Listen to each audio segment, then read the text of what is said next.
Hello, this is Barley a Geek, and tonight we're playing a game called Dagon. The Great War was then at its very beginning, and the ocean forces of the Hun had not completely sunk to their later degradation. So that our vessel was made a legitimate prize, whilst we of her crew were treated with all the fairness and consideration due us as naval prisoners.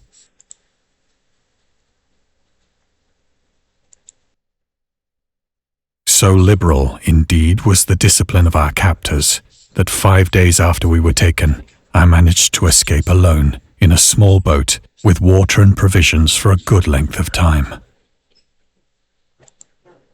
Notice he got out of there. Let's grab our water and provisions. When I finally found myself adrift and free, I had but little idea of my surroundings. Holy shit. There you go, Thalassophobia. Maybe you guys scared of open water, being in a boat in the middle of the Pacific Ocean? Leave a comment and let me know your story about Thalassophobia. It is freaking scary. Never a competent navigator, I could only guess vaguely by the sun and stars that I was somewhat south of the equator. Let's see, the moon is setting in the west. We are pointed to the south, right? So that's the west. That's the east. The moon is setting in the east. Hey. The moon rises, goes to the west, sets in the west. Sun will come from the east. Okay, so that's the west. So that's west. That would be south. Okay. Of the longitude, I knew nothing, and no island or coastline was in sight. No land in sight. In the middle of the Pacific Ocean. Alright, I guess we'll follow the moon. The weather kept fair, and for uncounted days I drifted aimlessly beneath the scorching sun, waiting either for some passing ship or to be cast on the shores of some habitable land.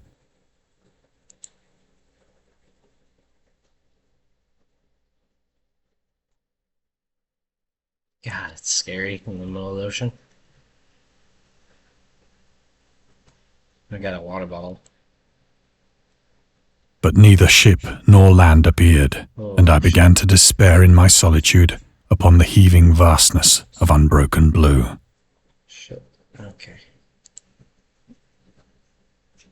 The change happened whilst I slept. Its details I shall never know, for my slumber, though troubled and dream-infested, was continuous. Oh shit. Dead eyes. Of this giant octopus thing. In the middle of nowhere. Worms, Leviathan, and a giant octopus. Holy shit. When at last I awoke, it was to discover myself half sucked into a slimy expanse of hellish black mire, which extended about me in monotonous undulations as far as I could see, and in which my boat lay grounded some distance away. Though one might well imagine that my first sensation would be of wonder at so prodigious and unexpected a transformation of scenery, I was in reality more horrified than astonished. For there was in the air, and in the rotting soil, a sinister quality which chilled me to the very core. The region was putrid with the carcasses of decaying fish, and of other less describable things which I saw protruding from the nasty mud of the unending plain. Perhaps I should not hope to convey in mere words the unutterable hideousness that can dwell in absolute silence and barren immensity. This is creepy. Oh, we got a little ammonite type thing. Another octopus in the middle of nowhere. Scary part is the silence. Fuck is going on here? There was nothing within hearing, and nothing in sight save a vast reach of black slime. Yet the very completeness of the stillness and the homogeneity of the landscape oppressed me with a nauseating fear. The sun was blazing down from a sky which seemed to me almost black in its cloudless cruelty, as though reflecting the inky marsh beneath my feet.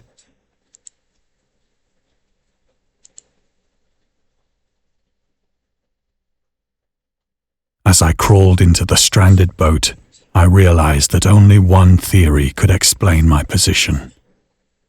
Through some unprecedented volcanic upheaval, a portion of the ocean floor must have been thrown to the surface, exposing regions for which innumerable millions of years had lain hidden under unfathomable watery depths. Got a little sea trilobite. I don't know what that's called. Please let me know in the comments what that thing is called right there. The little sea cockroach. And we got another leviathan just chilling. On ammonite. And a bunch of octopuses. Alright. So great was the extent of the new land which had risen beneath me that I could not detect the faintest noise of the surging ocean, straining my ears as I might. What the hell happened to the ocean? Nor were there any seafowl to prey upon the dead things. No seabirds. Oh, I guess we'll click on the fish. For several hours I sat thinking or brooding in the boat, which lay upon its side and afforded a slight shade as the sun moved across the heavens. As the day progressed, the ground lost some of its stickiness and seemed likely to dry sufficiently for traveling purposes in a short time. That night I slept but little, and the next day I made for myself a pack containing food and water, preparatory to an overland journey in search of the vanished sea and possible rescue.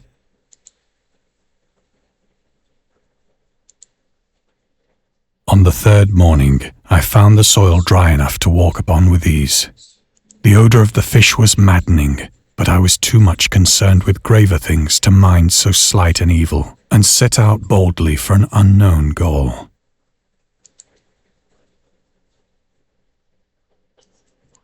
To the sun. All day I forged steadily westward, guided by a faraway hummock which rose higher than any other elevation on the rolling desert. Yeah, I guess follow the sun, follow west.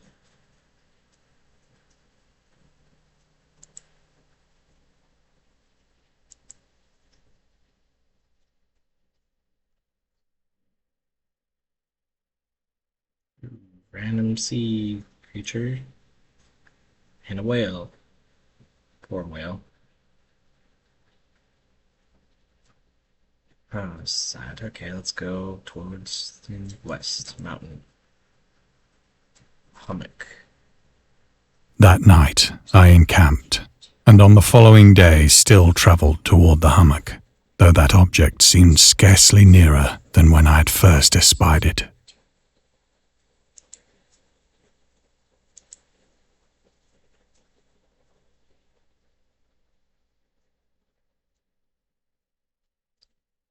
By the fourth evening, I attained the base of the mound, which turned out to be much higher than it had appeared from a distance.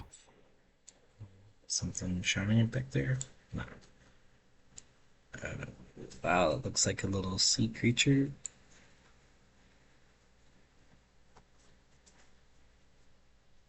Graphics are pretty freaking amazing for a free-to-play game. Wow. Holy shit. Let's go.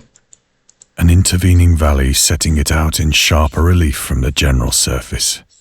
Too weary to ascend, I slept in the shadow of the hill. I know not why my dreams were so wild that night, but ere the waning and fantastically gibbous moon had risen far above the eastern plain, I was awake in a cold perspiration, determined to sleep no more.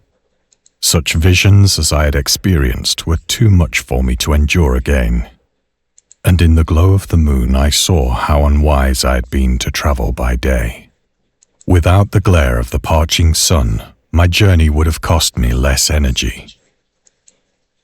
Indeed, I now felt quite able to perform the ascent which had deterred me at sunset. Picking up my pack, I started for the crest of the eminence.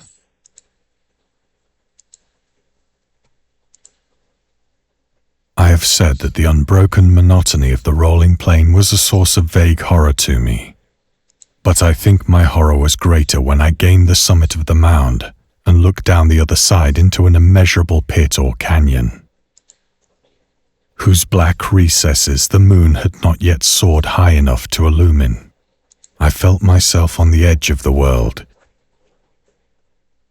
peering over the rim into a fathomless chaos of eternal night. Creepy. Now, shit, I'm scared of heights. Through my terror ran curious reminiscences of Paradise Lost, and of Satan's hideous climb through the unfashioned realms of darkness. As the moon climbed higher in the sky, I began to see that the slopes of the valley were not quite so perpendicular as I had imagined. Jump down. Ledges and outcroppings of rock afforded fairly easy footholds for a descent, whilst after a drop of only a few hundred feet, the declivity became very gradual. Alright, hop down.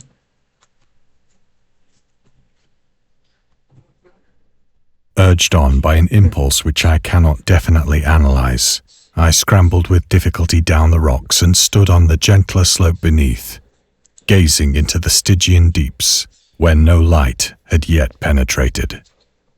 Stygian deeps. Creepy. Alright. All at once, my attention was captured by a vast and singular object on the opposite slope, which rose steeply about 100 yards ahead of me. An object that gleamed whitely in the newly bestowed rays of the ascending moon.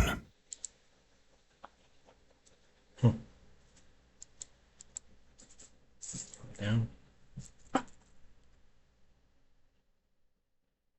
That it was merely a gigantic piece of stone, I soon assured myself. But I was conscious of a distinct impression that its contour and position were not altogether the work of nature. A closer scrutiny filled me with sensations I cannot express.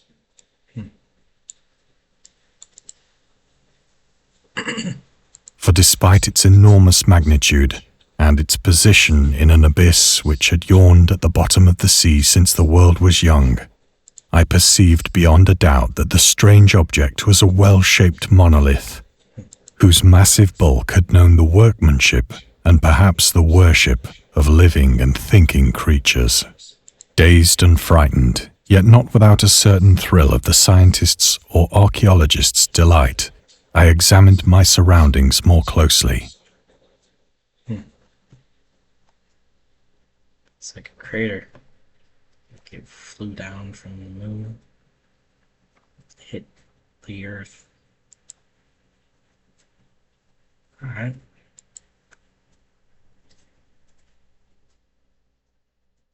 The moon, now near the zenith, shone weirdly and vividly above the towering steeps that hemmed in the chasm. Back with the water again. Oh god. I'm getting creepier now. What the hell is that?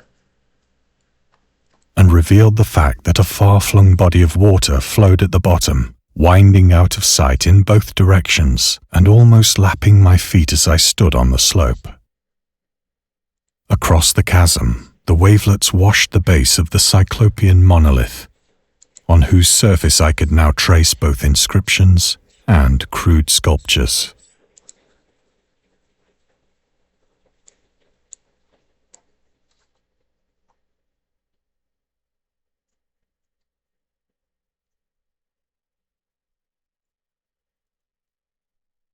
The writing was in a system of hieroglyphics unknown to me and unlike anything I'd ever seen in books. The graphics are so freaking amazing in this video, in this game. Really did well with this. Oh. Consisting for the most part of conventionalized aquatic symbols such as fishes, eels, octopi, crustaceans, mollusks, whales, and the like. Turtles. Wow. All the sea creatures. Several characters obviously represented marine things which are unknown to the modern world. I think we got Leviathan, Leviathans, sea dragons, lionfish. But whose decomposing forms I had observed on the ocean-risen plain. It was the pictorial carving, however, that did most to hold me spellbound. I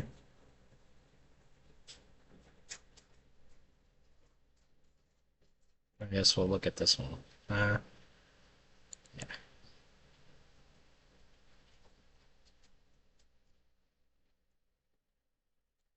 Dagon contains many themes and storytelling methods that Lovecraft developed in his later works, such as telling a story through carvings at the Mountains of Madness, the Nameless City, journals and character notes, the shadow out of time, the haunter of the dark, islands emerging from the ocean, the call of Cthulhu, or fictional beings and deities based on real events and mythologies, Migo and the Whisperer in the Darkness.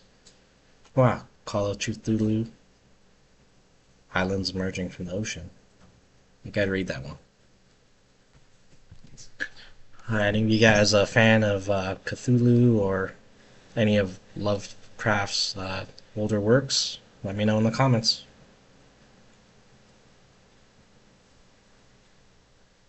Some of Lovecraft's other stories also conclude in a manner of similar to Dagon, but let's skip the details in order not to spoil the ending.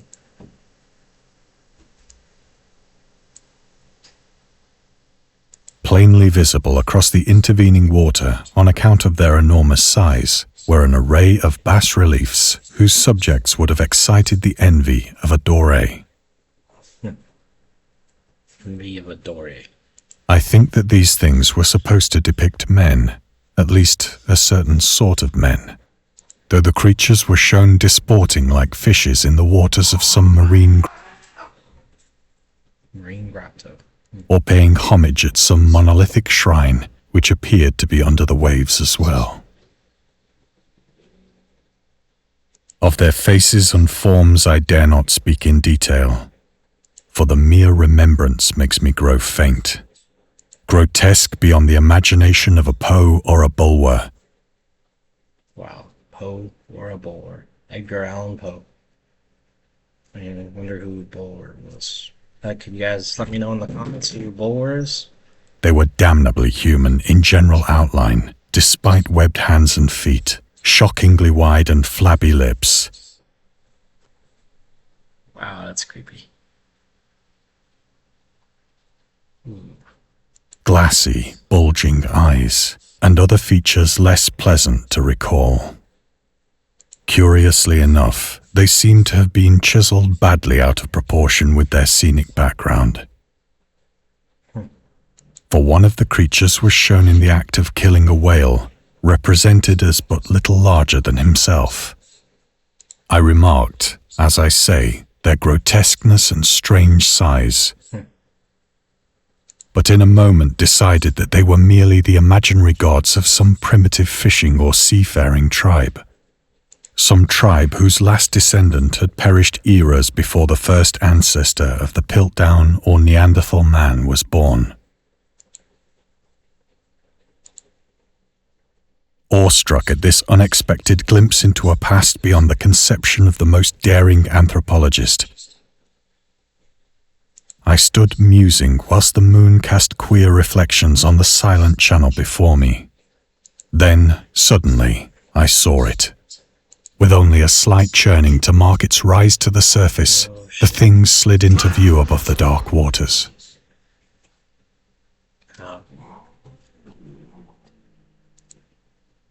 Vast, Polyphemus-like and loathsome, it darted like a stupendous monster of nightmares to the monolith.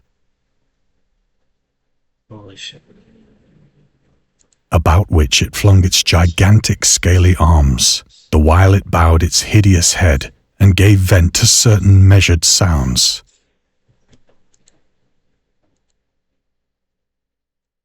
I think I went mad then. Ooh, shit. Of my frantic ascent of the slope and cliff, and of my delirious journey back to the stranded boat, I remember little. Oh, shit. Oh, my God.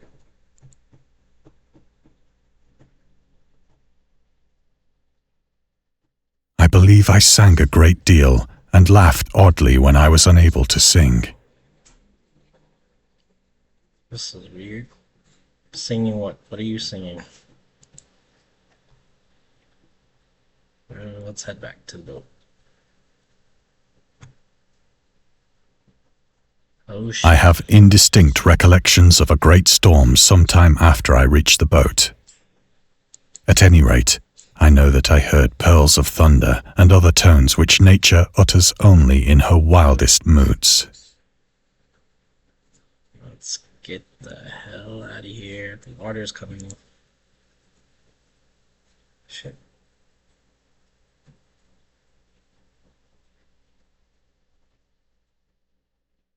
When I came out of the shadows, I was in a San Francisco hospital, brought thither by the captain of the American ship which had picked up my boat in mid-ocean.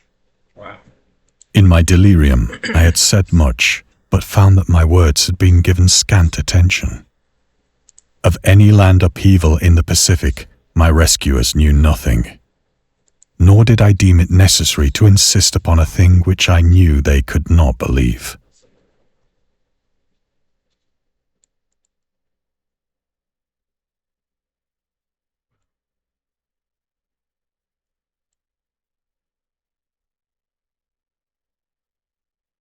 Once I sought out a celebrated ethnologist and amused him with peculiar questions regarding the ancient Philistine legend of Dagon, the fish god.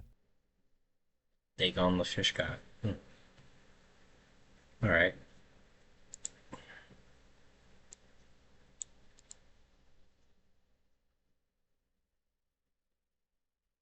But soon perceiving that he was hopelessly conventional, I did not press my inquiries.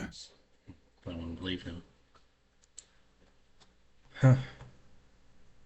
Probably be a madman if you're told. Called a madman. Alright. What can we do? Look at here, straight.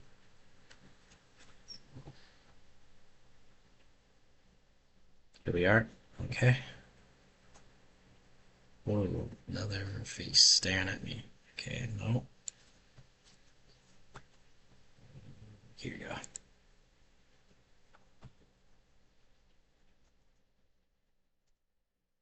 It is at night, especially when the moon is gibbous and waning, that I see the thing. The thing? Holy shit. This guy's in bad shape. Let's see. I tried morphine. Tried morphine? Yeah. But the drug has given only transient surcease, and has drawn me into its clutches as a hopeless slave. Damn, he's addicted. So now I am to end it all, having written a full account for the information or the contemptuous amusement of my fellow men. Oh shit. End it all. Why the fuck do you have to end it? I guess back then there's no hope. No hope. Shit, that sucks.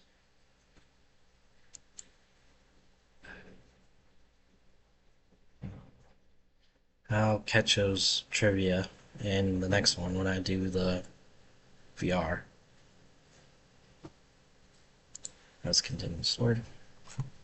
Often I ask myself if it could not all have been a pure phantasm, a mere freak of fever, as I lay sun-stricken and raving in the open boat, after my escape from the German man of war. Gotta be in the open water again. Holy shit. This I ask myself, but ever does there come before me a hideously vivid vision in reply. Okay. I cannot think of the deep sea without shuddering at the nameless things that may at this very moment be crawling and floundering on its slimy bed. Oh shit. Okay. Oh, I'm gonna have dreams about this and worshipping their ancient stone idols and carving their own detestable likenesses on submarine obelisks of water-soaked granite. I dream of a day when they may rise above the billows to drag down into their reeking talons the remnants of puny, war-exhausted mankind. Of a day when the land shall sink and the dark ocean shall ascend amidst universal pandemonium. holy shit. Like Waterworld on freaking steroids. Fuck. I guess when the oceans rise, all the freaking sea creatures will come. Holy shit. Statue of Liberty.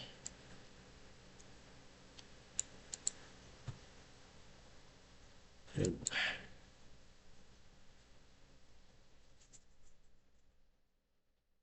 The end is near. End is near. I hear a noise at the door, as of some immense slippery body lumbering against it. It shall not find me. Ooh, opening door. God, that hand! Oh god. The window! The window!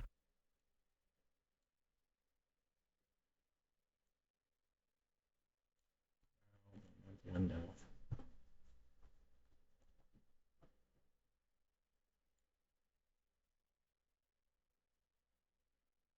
I don't want to go. Not the window.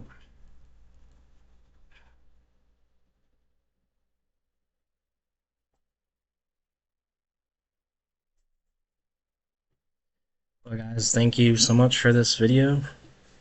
Tuning into this video. This is the third take I took on this video. I couldn't figure out the settings. I only recorded my reactions. I didn't record the actual video the second time. I mean, the first time I didn't get the audio right. It's been a freaking long journey for me. Just doing this one video, and so happy to freaking learn how to do this. I mean, I've been wanting to be a YouTuber for a while. Finally took the bull by the horns and freaking made this happen. I hope you guys liked the video. I want to make this a series. I mean, got the Cthulhu's bedtime stories. So how freaking ironic that is. Sorry, going through this game 3 times is already gonna be like nightmare fuel. Thalassophobia. Fucking hell. Alright. Thanks for the video. Thanks for watching the video. Please leave a like, comment, and we'll see you in the next one.